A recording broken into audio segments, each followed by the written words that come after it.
Ladies and gentlemen, good afternoon. Thank you for standing by as today's conference is assembled. Welcome to the Intuitive Surgical Quarter 2 2022 earnings release. At this time, all lines are in a listen-only mode.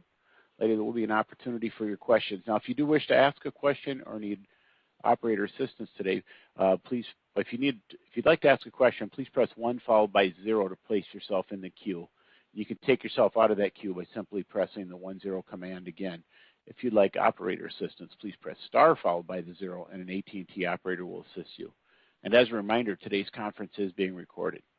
This time, it's my pleasure to turn the conference over to our host, Head of Investor Relations with Intuitive Surgical, Mr. Brian King. Please go ahead. Thank you.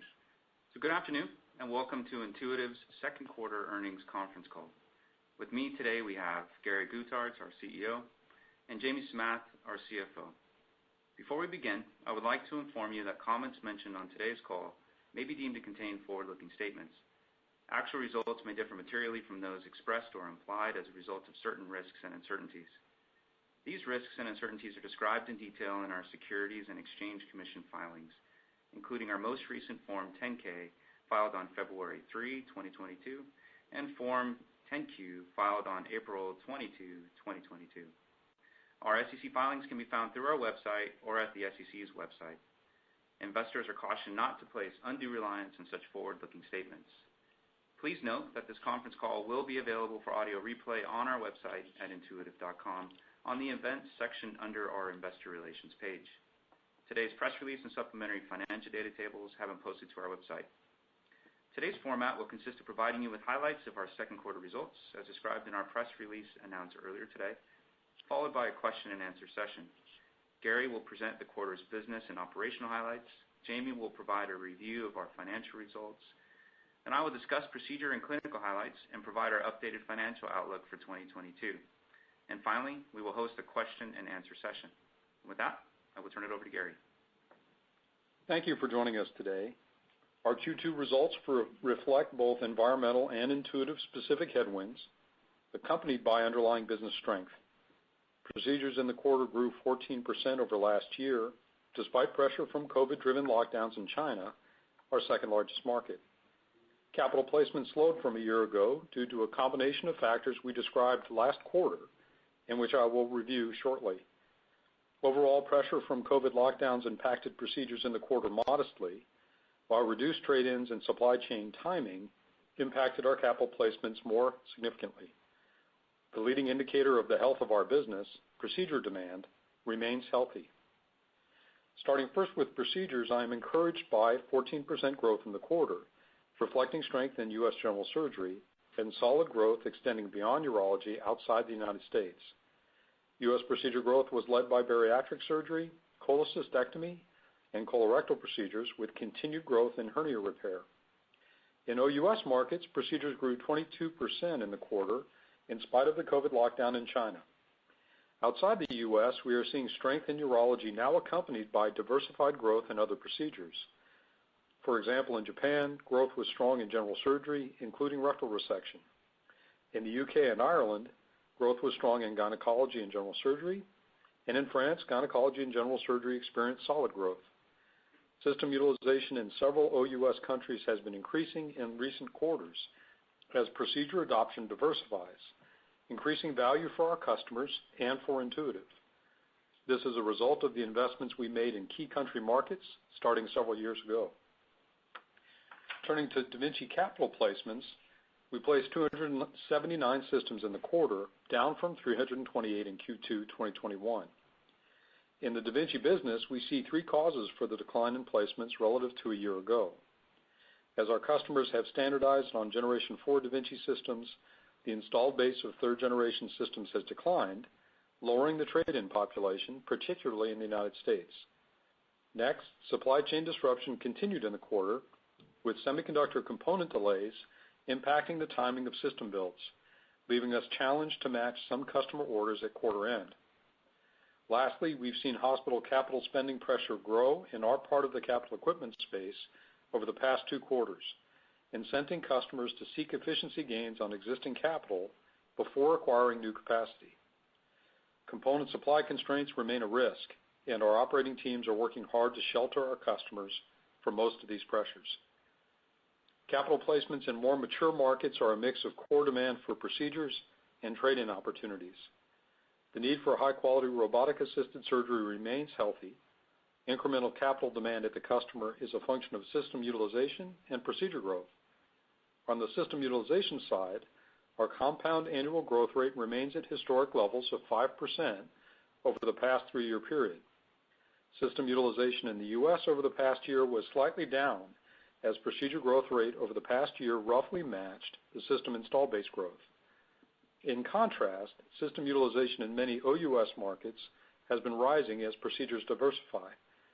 Overall, we prioritize system utilization growth for customers as it increases the value to them of their investments and is aligned with long-term health for Intuitive. Turning to our innovation engines and new products and services, we placed 41 Ion systems, up from 20 in Q2 of last year. Given its stage of maturity, Ion capital demand precedes procedure growth as hospitals seek to build initial capability. With the Ion clinical installed base now at 204 systems, Ion utilization has been growing nicely, along with encouraging early capital placements. We received 510(k) clearance for our integration of Ion with Siemens CIOS Spin cone beam CT. This combination improves registration and targeting precision for Ion in the lung and is being well received by our customers. We remain focused on strengthening clinical outcomes in lung care, a fantastic customer experience, and operational excellence in the Ion program. In our multi-port ecosystem, we initiated our first phase U.S. launch of our 8mm stapler, designed to work in small anatomical spaces, for example in thoracic surgery. Early customer feedback has been encouraging. In China, we're preparing to launch our SureForm 45 and 60mm staplers and our latest endoscope, Endoscope Plus. All three will continue to support growth in general surgery and thoracic procedures.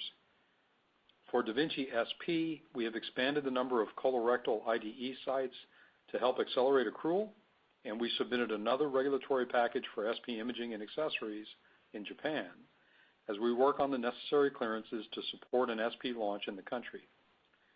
For our digital tools, Intuitive Hub installs grew nicely again in the quarter, and we're focused on ensuring outstanding customer experiences with data capture and media management, along with increasing utilization over time.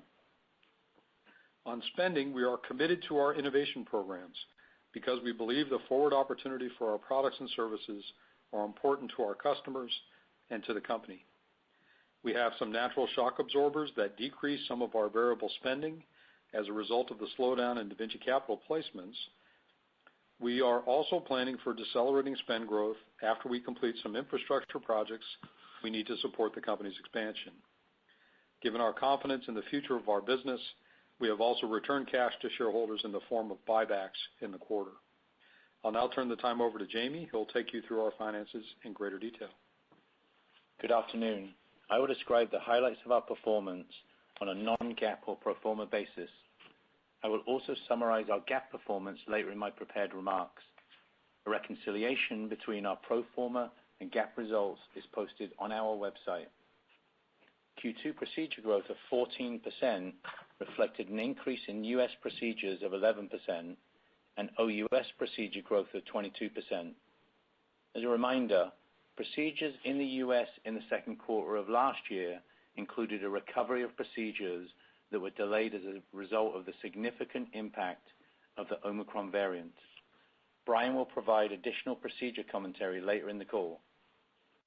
We placed 279 systems in the second quarter as compared to 328 systems in the second quarter of 2021 and 311 systems last quarter.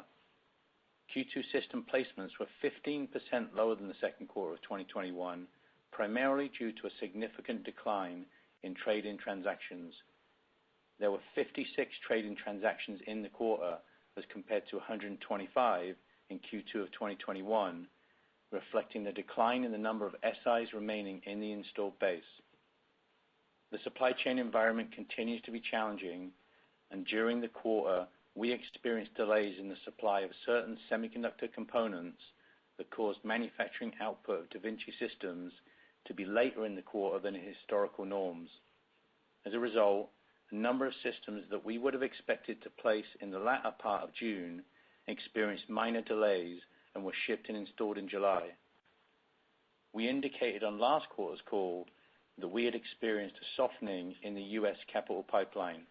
That softness persisted in Q2. Financial pressures have increased on hospitals given higher inflation, increasing interest rates, supply chain challenges, and continued staffing shortages.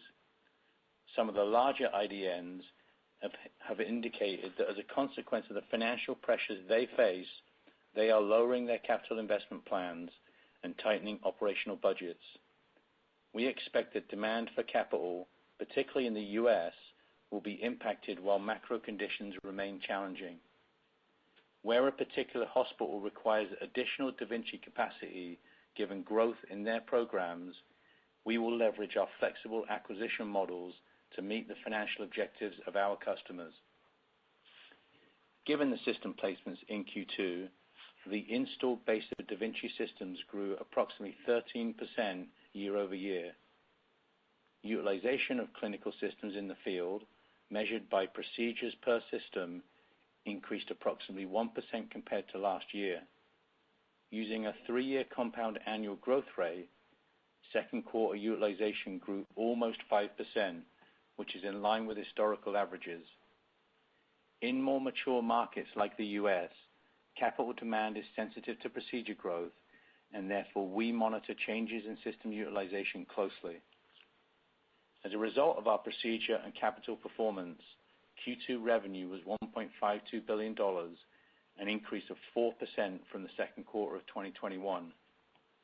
On a constant currency basis, second quarter revenue grew approximately 6% over last year. It is worth highlighting that recurring revenue grew 14% year over year to $1.24 billion, representing 81% of total revenue. Additional revenue statistics and trends are as follows. In the U.S., we placed 150 systems in the second quarter, lower than the 213 in Q2 of 2021, reflecting a decline of 59 systems associated with trade-in transactions, a softer demand environment, and the delay of some system placements into July. The remaining installed base of SI systems in the U.S. is approximately 230 systems. Outside the U.S., we placed 129 systems in the second quarter, compared with 115 in the second quarter of 2021. Current quarter system placements included 78 into Europe, 18 into Japan, and 15 into China, compared with 63 into Europe, 16 into Japan, and 19 into China in the second quarter of 2021. As of the end of Q2 2022, there were 48 systems remaining under the current quota in China, which is also available to competitors that have received local regulatory clearance. Globally, trade-in transactions represented 20% of placements in the quarter, compared to 38% for full year 2021 and 48% for full year 2020. As we have previously indicated, given the lower number of older generation systems in the field, we expect the volume of trade-ins to be significantly lower in 2022 as compared to last year.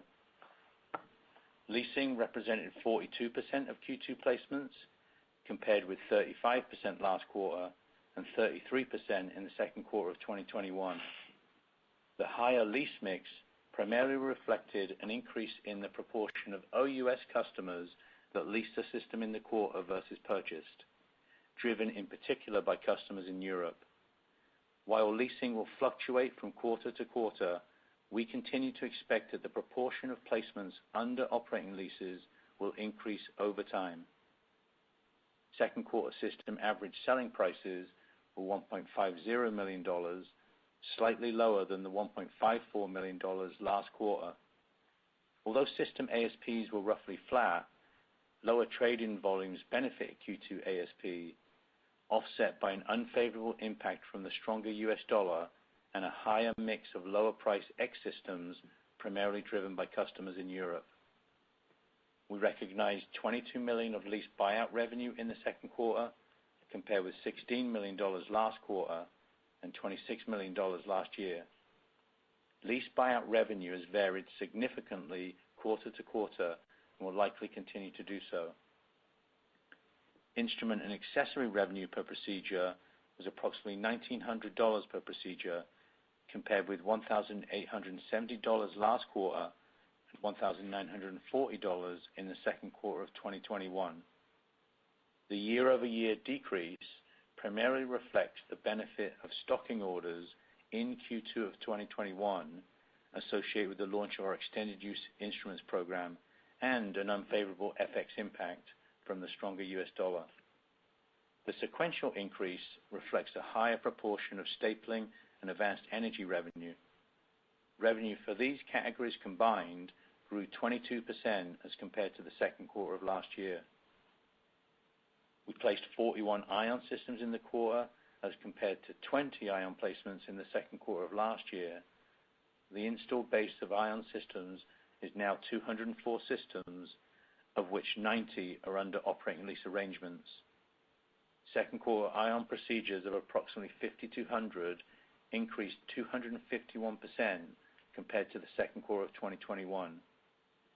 Ion is in the new MDR regulatory review process in Europe, and our efforts to pursue a submission in China continue to make progress.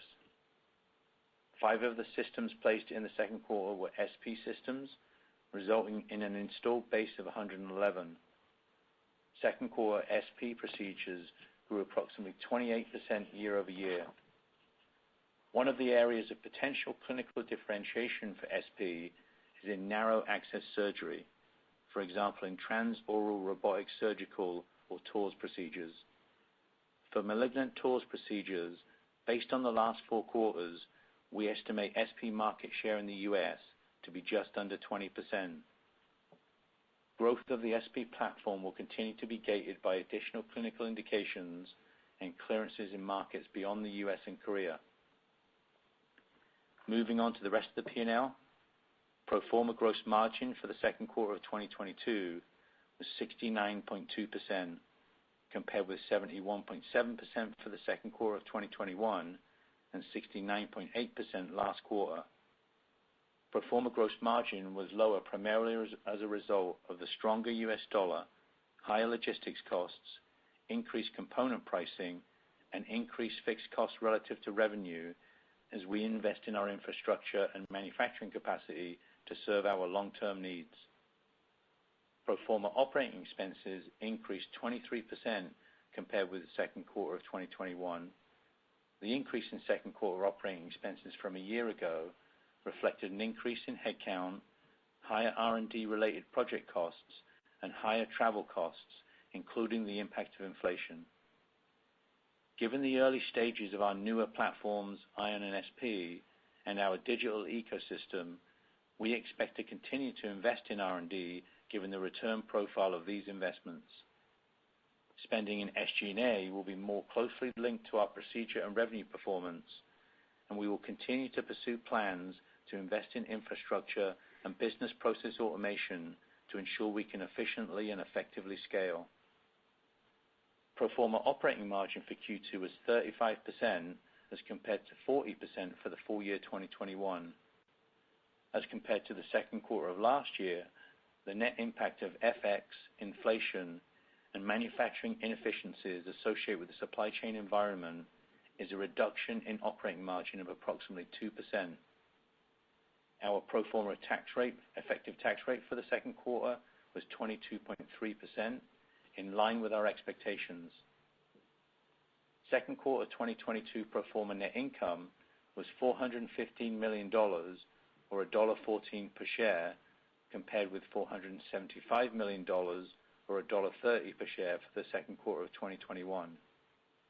Capital expenditures in Q2 were $131 million, primarily comprised of infrastructure investments to expand our facilities footprint, increased manufacturing capacity, and automation of certain production lines.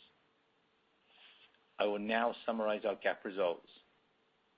GAAP net income was $308 million, or $0.85 per share for the second quarter of 2022, compared with GAAP net income of $517 million, or $1.42 per share for the second quarter of 2021.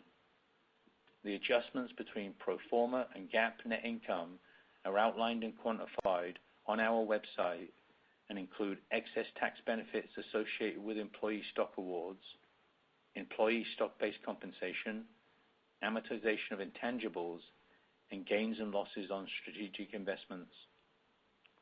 We ended the quarter with cash and investments of $8.2 billion, compared with $8.4 billion at the end of Q1.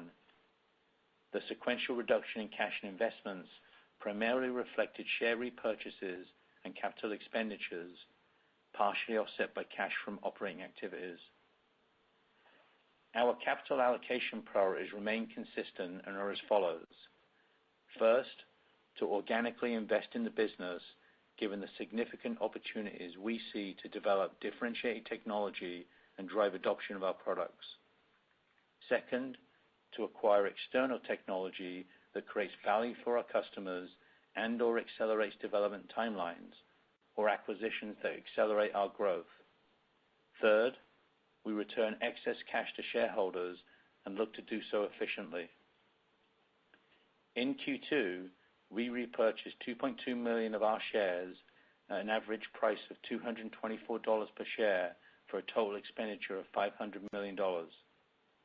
Concurrent with today's earnings release, our board of directors have approved an increase to the share repurchase authorization to $3.5 billion. And with that, I would like to turn it over to Brian, who will discuss clinical highlights and provide our updated outlook for 2022. Thank you, Jamie. Our overall second quarter 2022 procedure growth was 14% compared to 68% for the second quarter of 2021, which we believe benefited from a number of procedures which had previously been deferred due to COVID-19. The 3-year compound annual growth rate was 16% between the second quarter of 2019 and second quarter of 2022. In the U.S., second quarter 2022 procedure growth was 11% year over year, compared to 77% for the second quarter of 2021 and 16% last quarter. On a 3-year compound annual growth basis, U.S. procedure growth was 14%. Q2 procedure growth continued to be driven by general surgery, with particular strength in bariatrics, cholecystectomy, and colorectal, while hernia and foregut were also strong contributors. Growth in mature urology and gynecology procedures also continued, but at a moderate pace in the low single digits. Outside of the U.S., second quarter procedure volume grew approximately 22%, compared with 51% for the second quarter of 2021 and 25% last quarter, despite COVID-related restrictions in China. On a 3-year compound annual growth basis, procedure growth was 20%. Turning to Europe, procedure growth was led by strong growth in Italy, UK, and Germany. In all 3 regions noted, procedure growth was strong in general surgery and gynecology. In Italy, growth in these procedures outside of urology was led by general surgery, specifically in colorectal and HPB procedures. In Germany, growth in these categories was led by early-stage growth in colorectal surgery and benign hysterectomy. Year-over-year procedure growth in these non-urology procedures was almost 3 times higher than urology. While in the UK, benign hysterectomy and colorectal resection experienced strong early-stage growth. In Asia, we experienced strong growth in Japan, while in China, procedures remained below expectations as government restrictions continued due to COVID infections that persisted throughout most of the quarter. In Japan, growth in general surgery and gynecology continued to be strong, with robust growth specifically in benign hysterectomy, rectal resection, and gastrectomy. In addition, prostatectomy continued with solid double-digit growth, reflecting a recovery when compared to the prior year, which was constrained by COVID. Further contributing to procedure strength was early growth in the adoption of newly reimbursed procedures, namely colon resection and nephrectomy procedures. In China, second quarter procedure growth continued to be negatively impacted by regional lockdowns due to ongoing COVID infections that affected many large cities throughout most of the quarter. Despite the restrictions, China experienced modest year-over-year growth and began to show signs of a return to normal run rates in June. Now, turning to the clinical side of our business, Each quarter on these calls, we highlight certain recently published studies that we deem to be notable. However, to gain a more complete understanding of the body of evidence, we encourage all stakeholders to thoroughly review the extensive detail of scientific studies that have been published over the years. Earlier this year, Drs. Sarah Diaz and Robert Cleary from St. Joseph Mercy Hospital, Ann Arbor, along with Drs. Youngjin Lee and Amir Bastauras from the Swedish Cancer Institute in Seattle, Washington, and in collaboration with Intuitive, published a real-world body of evidence comparing healthcare utilization outcomes and payer-patient expenditures associated with open and minimally invasive colectomy for benign disease. Notably, this analysis also included a comparison of laparoscopic and Da Vinci approaches. Utilizing the IBM MarketScan commercial claims and encounter database, this study included over 10,000 adult patients who, between January 2013 and December 2018, underwent an elective inpatient colectomy for a benign condition, with over 2,500 patients in the open group and over 6,000 subjects in the laparoscopic group and over 1,000 patients in the Da Vinci group. Through an inverse propensity treatment weighted analysis, the minimally invasive approach demonstrated a lower total healthcare expenditure across all time frames analyzed from the surgical procedure through 365 days post-procedure, with lower average total expenditures ranging from $2,300 to $8,100. With regards to resource utilization, the minimally invasive approach demonstrated an approximately 2-day lower length of stay, with these patients less likely to be readmitted, visit the emergency department, or visit the outpatient department within 365 days from the procedure. The reduction in healthcare use among minimally invasive patients translated to an additional savings of over $5,700 and over 2 fewer days missed from work for healthcare visits. Within the MIS category, when comparing laparoscopic and Da Vinci approaches, Da Vinci had a 70% lower risk of conversion to open, with over a half-day shorter length of stay, and patients were less likely to have an outpatient hospital visit within 1 year of the procedure.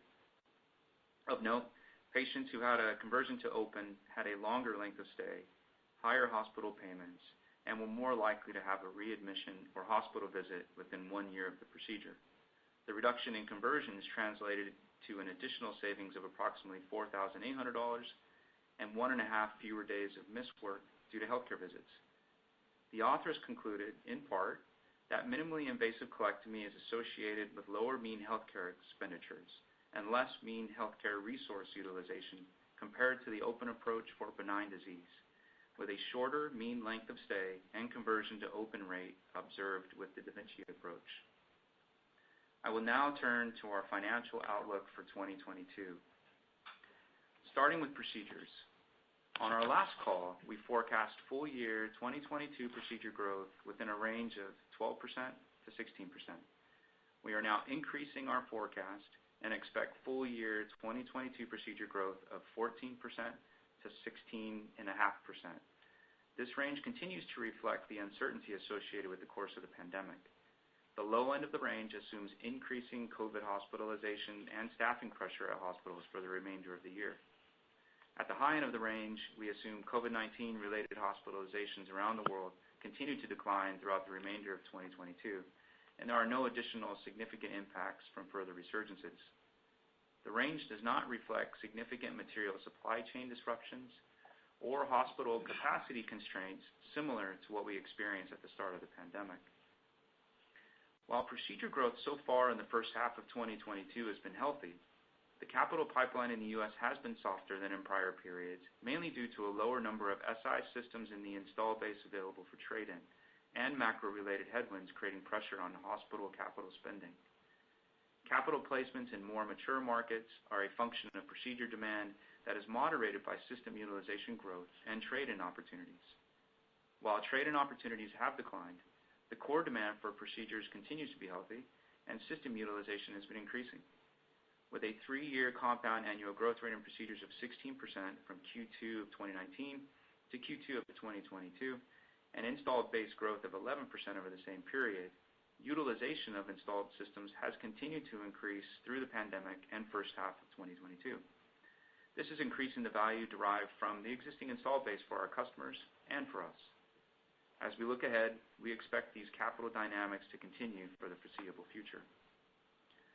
Turning to gross profit, on our last call, we forecast our 2022 full-year pro forma gross profit margin to be within 69% and 70.5%.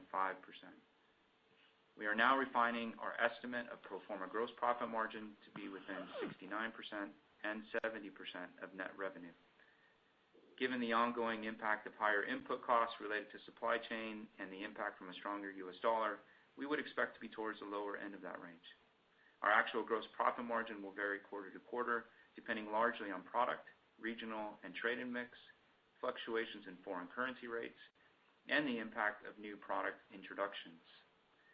With respect to operating expenses, on our last call, we forecast pro forma operating expense growth to be between 23% and 27%. We are refining our estimate and now expect our full-year pro forma operating expense growth to be between 23% and 25%. We are refining our estimate for non-cash stock compensation expense to range between $520 million to $540 million in 2022.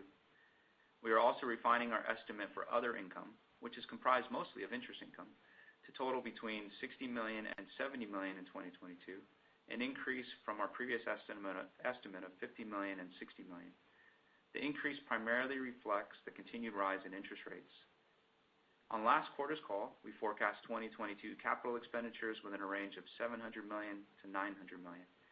We are now refining estimated capital expenditures for 2022 to be in the range of $700 million to $800 million. With regard to income tax, we continue to estimate our 2022 pro forma tax rate to be between 22% and 24% of pre-tax income. That concludes our prepared comments. We will now open the call to your questions. Thank you. Ladies and gentlemen on the phone lines, if you wish to ask a question today, please press 1 followed by the 0. You can take yourself out of the queue by simply pressing the 1-0 command again. Again, for questions, please press 1-0 at this time. And we're going to begin today with Larry Biegelsen, representing Wells Fargo. Please go ahead, sir. Good afternoon. Thanks so much for taking the question. Gary, maybe if I could start with the supply constraints that you talked about, could you quantify, how much you think that negatively impacted Q2? It sounds like they've been resolved. And Gary, obviously people are worried about the impact of a recession. How are you better positioned this time compared to the last recession we saw in 2008, 2009? And I have one follow-up. Okay. On the supply constraint side, I'll give you a qualitative perspective, and Jamie, you can fill in a little bit of a quantitative perspective. What's happening is semiconductor suppliers and some other raw material suppliers giving us choppy delivery timelines, so estimates that are sometimes moving around, and that can bring product in late in the quarter. When we assemble that product, it can sometimes make it hard at very quarter end to match system configurations to customers, and that's largely what happened in Q2. Jamie, you want to add to that? Think about the impact to Q2 placements roughly in the 5% range in terms of without those supply constraints, those delayed semiconductor components, the incremental systems that would have been delivered in Q2. That continues to be choppy, and we expect certainly for Q3 and perhaps forward that we'll continue to fight those fights in terms of timing of supply. On the second part of your question on recession, clearly our hospital customers are under financial pressure. We had seen that at the end of Q1 and had communicated with you at that time.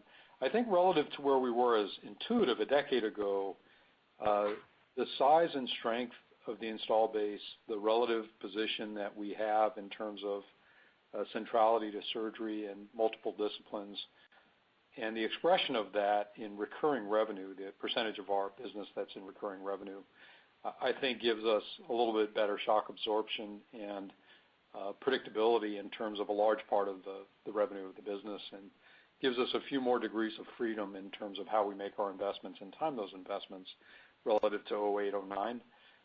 We are close with our customers. I am personally in contact with many.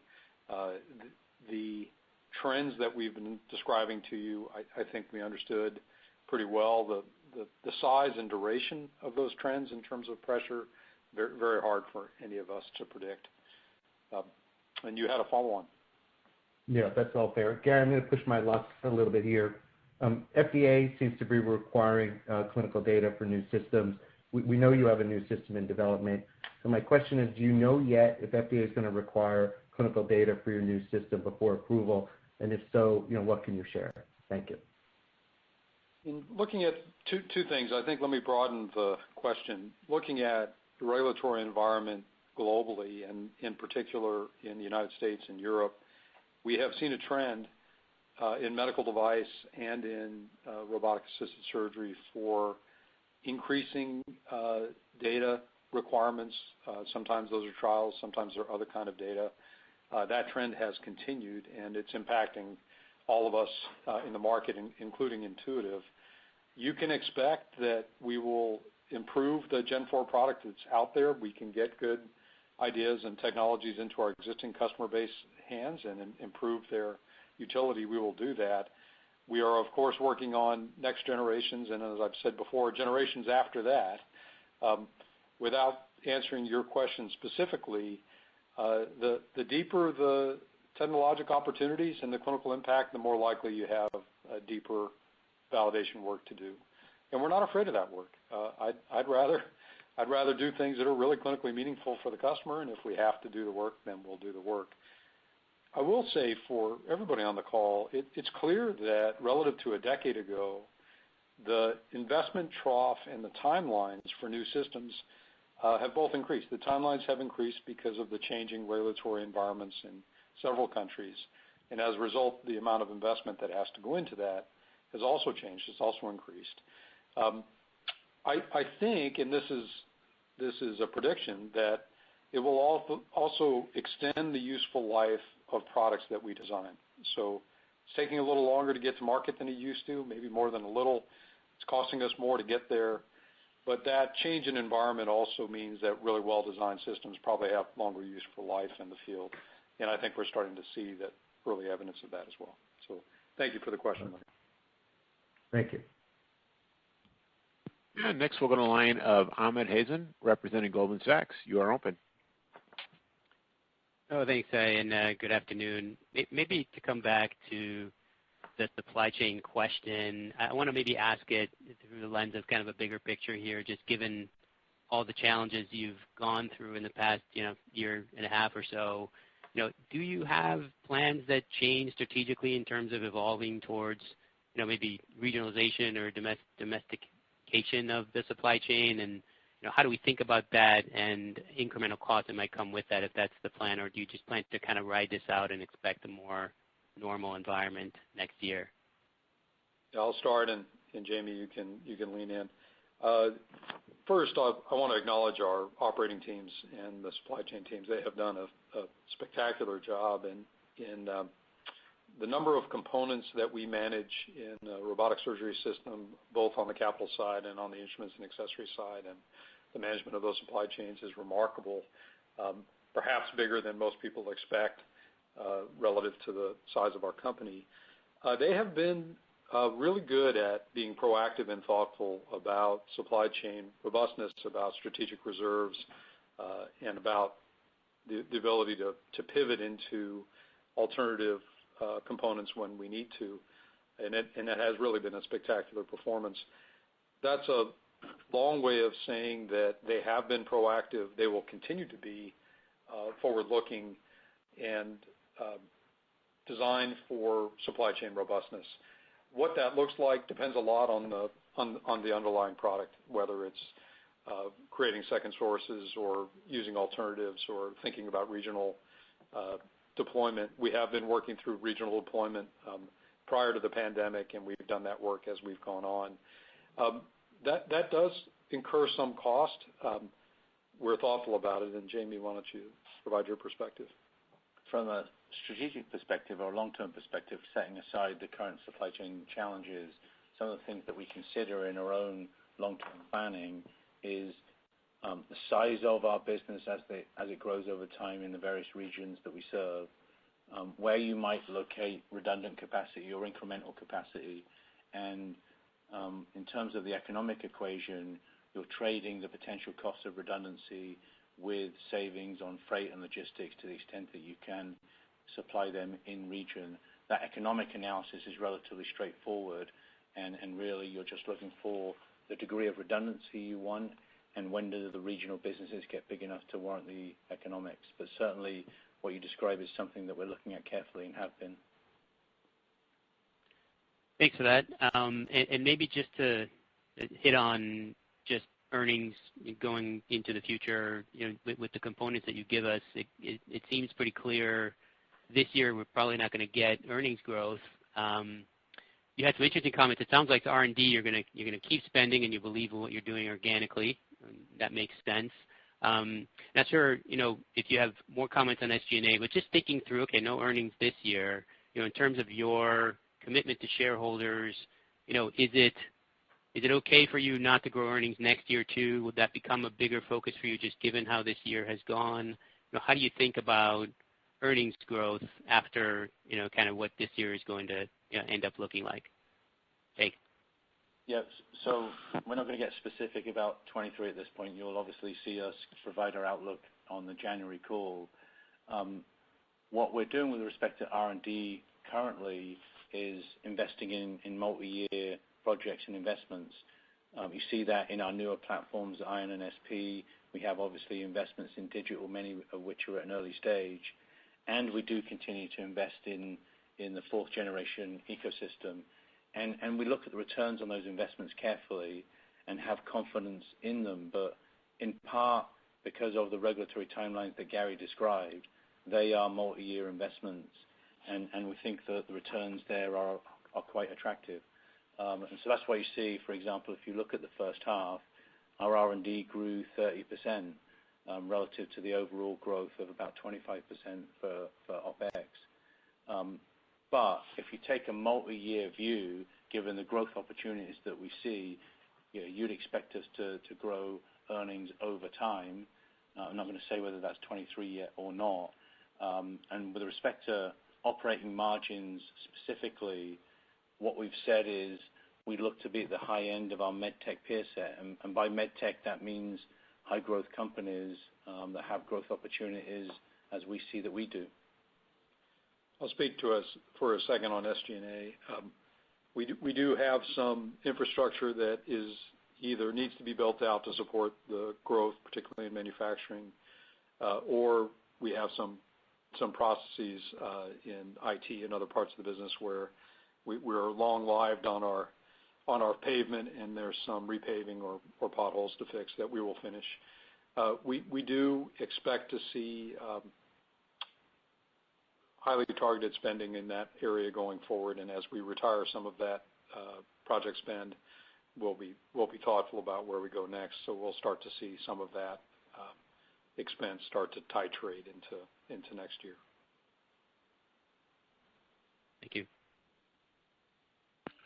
And next we'll go to the line of Travis Steed with Bank of America. Please go ahead.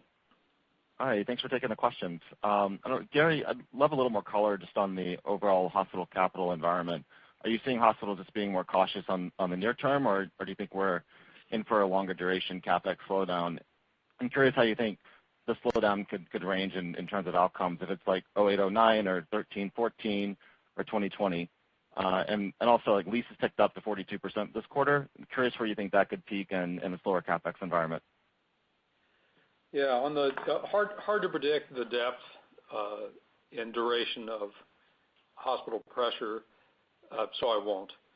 I will talk about what the inputs are, what they're faced with. Clearly, they're constrained on labor, and the labor costs because of that constraint have gone up. That's not something that will resolve quickly. They're also facing inflationary pressure in some of their materials that they purchase, and they don't have enormous flexibility to change pricing on their side. So I would expect profitability constraint on the hospital side to be present. In light of that, one of their first tools in their toolkit is to try to get greater productivity out of existing assets and capital, and Intuitive will help them. If there's more productivity to get out of the products they already owned, we will help them do that.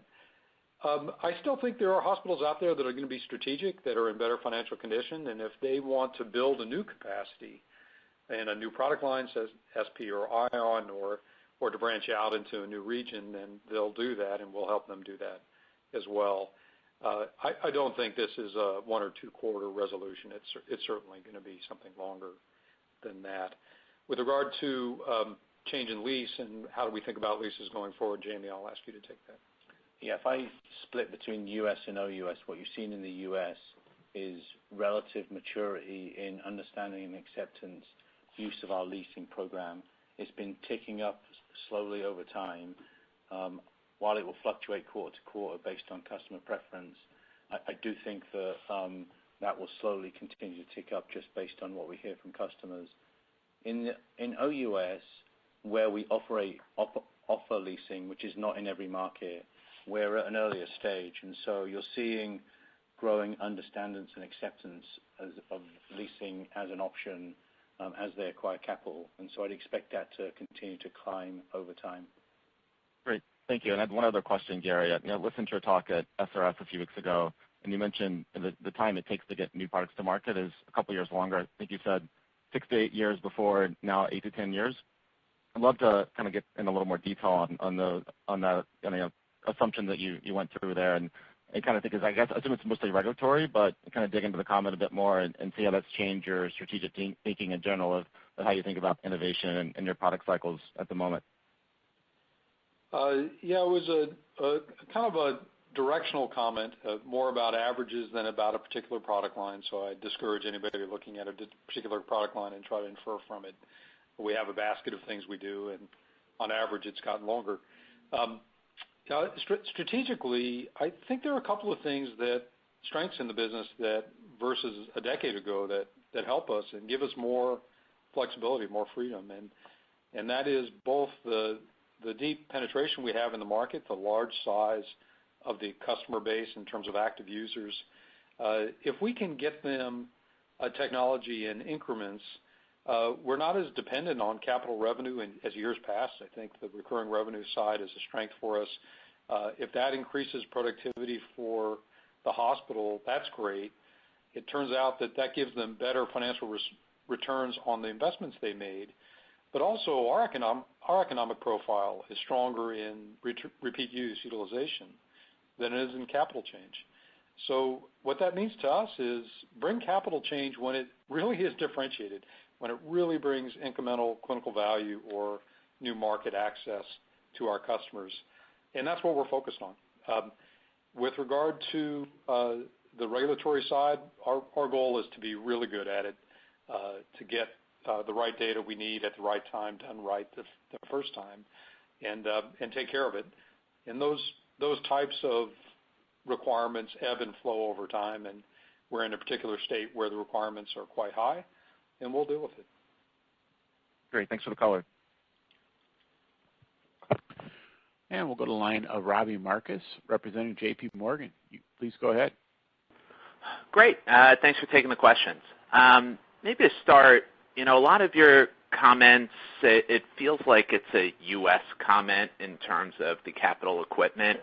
I want to get a sense, is there any difference in geography, just given the hospitals, most of them outside the U.S., are dictated by single-payer country networks? And then I'll just ask the follow-up as well. Pretty good OUS procedure number. How do we think about how much of an impact the shutdowns in China had, and how should we be thinking about the ramp in second half on China, just given that the country's still not on a strong pathway to a reopening? Thanks. Yeah, Robbie, on that first question, it's a good one, and I appreciate it.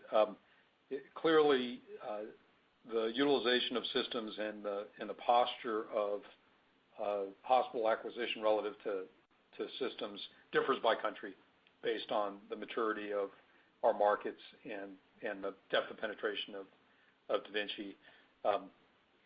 We tried to call that out a little bit in the script. Jamie, I don't know if there's additional color you'd like to apply. Yeah, I'd just say the softness in the U.S. capital pipeline is clear, and it's been clear for 2 quarters. What you saw in placements in Q2 was actually OUS placements grew as compared to a year ago. We haven't seen any clear and specific indications on capital weakness that I call out. Obviously, China had a challenging quarter with respect to procedures. But you look at the macro, you look at what's happening in Europe, you could imagine that might be a challenge as you look forward, but nothing that I call out at this point. You had asked kind of how do we expect China to proceed in procedures in the back half. Of course, that's impossible for us to predict. What I might ask Brian is you might just reiterate some of your comments is what's assumed in the model in terms of high and low. Yeah, so we have seen, I'd say at the end of Q2, we did see some, improvement or recovery of procedures. I'd say probably closer to more normal levels, over time. It's really hard to predict what's going to happen in China. I think, they are our second largest market by procedure volume. It does have an impact when things do slow down, but you can see the procedure growth that we had despite the challenges in China. So I think it's probably a bit too soon to really give any color on what's going to happen there because there's just still so much variability, and frankly, we're still really early in the quarter. Great. Thanks for the color. And we have a question from Rick Wise, representing Stifel. Please go ahead. Good afternoon, Gary. Again, reflecting on history a little bit, when I think back to the end of the financial crisis to early last decade, obviously there were periods of marked capital slowdown, and yes, the recovery following that was in part a macro recovery, but it was also in 2014 the launch of the XI. It was procedure volume uptake, expanded instruments. I mean, there were many drivers of the recovery under the umbrella of the macro recovery. As we look ahead and think about the next few years, assuming a macro recovery occurs, I was just reflecting that the mix might be different this time, but what's on the procedure side and the system or instrument side, I mean, what are the drivers that get us back to that, accelerated growth again? Is it international instruments? And yes, inevitably a new system at some point, or how would you talk about the next few years in thinking about a recovery from this period? And appreciate the question. In terms of drivers of growth, first, kind of zoom out. We are in the thick part of the adoption curve in the United States in general surgery across multiple sub-procedures. And there's real room there. I don't think we're saturated, and response has been really good, and our training numbers and adoption and the underlying capability of our Gen 4 products has been great. So that's one. Two, we're seeing investments that we made many years ago in rounded intuitive teams in key countries pay back now. And that has been fantastic. So it starts with growth in oncologic surgical procedures outside of urology, in addition to urology. So we're seeing that. But we're also seeing the early indications of adoption in benign surgery in OUS markets, which is, frankly, an exciting green shoot in the sense that that could follow a pathway that mirrors what we saw in the U.S. So I think there's lots of opportunity there, and that has to do with bringing our instruments, our accessories, our ecosystem, our training capabilities, our data capabilities into our priority country markets over time. So we've got that. We have outstanding innovations that are coming to market. Ion is doing really well in the U.S. Ion will go deeper into other applications. We're trying to bring it to Europe. We're in that process. We'll bring it to Asia over time. SP is having great success in Korea. We're bringing it to Japan. We're working on additional indications for the United States. SP has differentiated capability, and as those indications get added, and it's hard work, I think it will bring incremental procedures to our customers and then to us over time. And those are procedures that are either rarely done with Da Vinci or not done with Da Vinci at all. And I think that's another leg of opportunity. And How many years does that take? Well, they will layer out. Those things will layer out over time. In terms of regional performance, we have those opportunities in front of us right now. In terms of things like SP and ION, SP is one of the more mature technologies in new platform. I think its economics are looking increasingly good for Intuitive, and as they continue to knock down additional clinical indications, I think that'll add strength. ION has been growing like a weed. It's less mature in terms of its financial profile, but we're working hard on it. And so I think those things will contribute as well. So I think we have irons in the fire that we have confidence in. Okay. And just one last quick one for me. It's a little bit of a fishing expedition kind of question. Just reflecting on your comments about partnering with hospitals. One aspect is financially and with leases, et cetera. But I know you have many initiatives underway in terms of data collection and management. Any update in terms of your initiatives there, and is there anything on that side of the house we should be paying attention to? Thank you, Gary. Thanks, Rick. On the basics, in our more mature Da Vinci markets, our data facility and in terms of the ability to collect, analyze, and share insight with our hospitals has been really good. And they are the things that allow them to compare the efficacy and efficiency of their Da Vinci program relative to others in their own hospital group, relative to national and international norms, and allows them to make decisions about where capacity ought to go and where there are opportunities for improvement within their system. We use that routinely. It is not a new idea. It's starting to become really baked into all the workflows and processes. We're automating a lot of that capability, so that's been fabulous. At the other end of the spectrum, we are engaged with the hardcore healthcare researchers looking at what AI and our data sets can bring in terms of improved outcomes, personalized training, faster time to competency. And the excitement level there is quite high, and we're continuing to invest down that pathway. So in one set, it's used every day. In another set, I think it's in the innovation engines, and it's informing discovery. And I believe those discoveries in a few years will change the nature of surgery and some of the training that we do. So I think there's an opportunity on both sides. Thank you. Just one last question, please. All right. Our final question today will come from the line of Richard Newitter, representing Truist. You are open. Hi. Thanks for taking the questions. Gary, just on that last answer, can you give us any sense as to how or if and maybe even when you might look to begin monetizing those types of I don't want to say new alternative service models, things that might help hospitals become more efficient.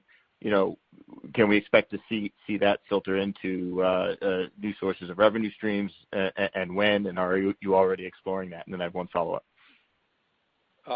We've said this before. In our digital efforts, in terms of digital tools, some of them are, the way we do our financial analysis, some of them are value creating through efficiency and labor savings on our side or on the hospital side, and the investments are really a reduction in our cost to serve. So that's one category. There's another category that is around accelerated time to competency that lowers our cost to serve through having people get through their implementation and programmatic processes more quickly. The third category is direct revenue opportunity. We have things in the field working in all three of those categories, so none of them is empty. In terms of pricing and customer acceptance of our value proposition, we are out in our training opportunities in some of our augmented reality spaces and in our Intuitive Hub, starting to explore those. Some of them are very, very early. Some of them are reasonably mature in terms of what our pricing and other models look like. What I would tell you is that relative to other sources of revenue, these should be accretive to our bottom line because of some of the cost savings, but they won't be huge revenue lines in the near term. I would not set the expectation that all of that turns into big-time revenue. Our biggest thing and our focus is to help customers, hospitals get to great, high-functioning, minimally invasive surgery programs using our products. If we do that, then they will find a way to pay us, and so far that economic engine has worked well for them, and it's worked well for us. Great. And just, you guys mentioned tours, I believe, where SP is gaining traction. You're at 20% penetration, I think, you estimated of the U.S. Estimated procedures. Just remind us, how big of a category is tours? Can you quantify that for us? And where do you think something like that could go, or where are some of your more aggressive users in terms of their penetration already? Thank you. Yeah, on the micro question, so that was malignant tours. It's a small but high-value segment. Roughly TAM, number of surgeries performed, is in the 10,000 per year range, so relatively small market. But like I said, for surgeons and patients, really high value. In terms of where it might go, I'll let Gary expand on that. Yeah, I think that SP and neuroaxis surgery has opportunities to extend the kinds of procedures that are done robotically, and we'll look to Korea as a guide in that they have broad clearances, and they're using it all over the body, from gynecology to breast oncology and other things where they see value. And I think that as that clinical evidence comes through and as the clearances expand, you'll see incremental opportunity that is reasonable for us and I think exciting for our customer base. We'll detail those things further in future calls as that data starts to publish. That was our last question. In closing, we continue to believe there is a substantial and durable opportunity to fundamentally improve surgery and acute interventions. Our teams continue to work closely with hospitals, physicians, and care teams in pursuit of what our customers have termed the quadruple aim: better, more predictable patient outcomes, better experiences for patients, better experiences for their care teams, and ultimately a lower total cost of care. We believe value creation in surgery and acute care is foundationally human. It follows from respect for and understanding of patients and care teams, their needs, and their environment.